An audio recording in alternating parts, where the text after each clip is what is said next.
बिस्मिल्लाहिर्रहमानिर्रहीम। अस्सलाम वालेकुम व्यूअर्स। आज मैं आपके लिए कड़क चाय की ऐसी रेसिपी लेके आई हूँ जिसको पीने के बाद जो सुस्ती का नामो निशान है वो बिल्कुल ख़त्म हो जाएगा। और ये इतनी कड़क बनती है कि इसका एक कप पूरे दिन कामकाज करने के बाद भी हमें थकन महसूस नहीं होने देगा और सुस्ती भी नहीं आएगी।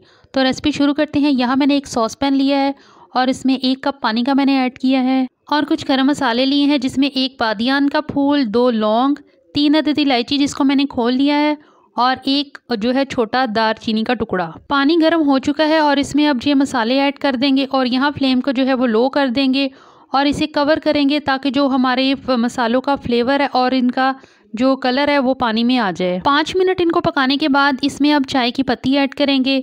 पत्ती आप जो है वो कोई भी ब्रांड की ले सकते हैं। यहाँ मैं 3 कप बना रही हूँ इसलिए मैंने 2 टीस्पून के बराबर जो है वो पत्ती इसमें ऐड की है। आप अपने हिसाब से देख लें। और अब इसको हल्की आंच पे तकरीबन 5 मिनट के लिए मज़ीद पकाएंगे ताकि जो पत्ती का कलर है वो भी पानी में बहुत अच्छा सा आ जाए।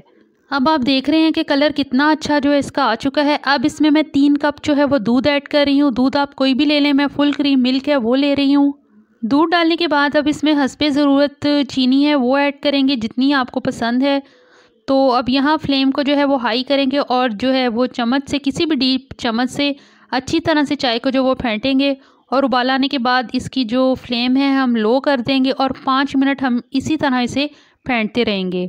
और ठीक 5 मिनट बाद इसका जो है वो फ्लेम आहिस्ता कर देंगे। बिल्कुल दम वाली आग पे चाय को 5 मिनट मज़ीद रख देंगे और हमारी कड़क चाय जो है वो बिल्कुल रेडी है। और अब हम इसे अपने कप में निकाल लेते हैं। तो माशाल्लाह से चाय का कलर बहुत अच्छा आया है जो आपके सामने है। तो ज़रूर बनाइएगा। और ये सारे मसाले जो हमने चाय में ऐड किए हैं ये हमारे माइंड को एक्टिव करते हैं और हमें सुस्ती का एहसास भी नहीं होने देते। आप इसे नाश्ते में भी 1 कप ले सकते हैं जो कि आपको सारा दिन के लिए बहुत ही फ़ायदा देगा। तो वीडियो पसंद है तो प्लीज़ लाइक कीजिए, शेयर कीजिए और चैनल को सब्सक्राइब करना ना भूलिएगा। तो मिलते हैं अगली रेसिपी में, तब तक के लिए इजाज़त दीजिए। अल्लाह हाफ़िज़।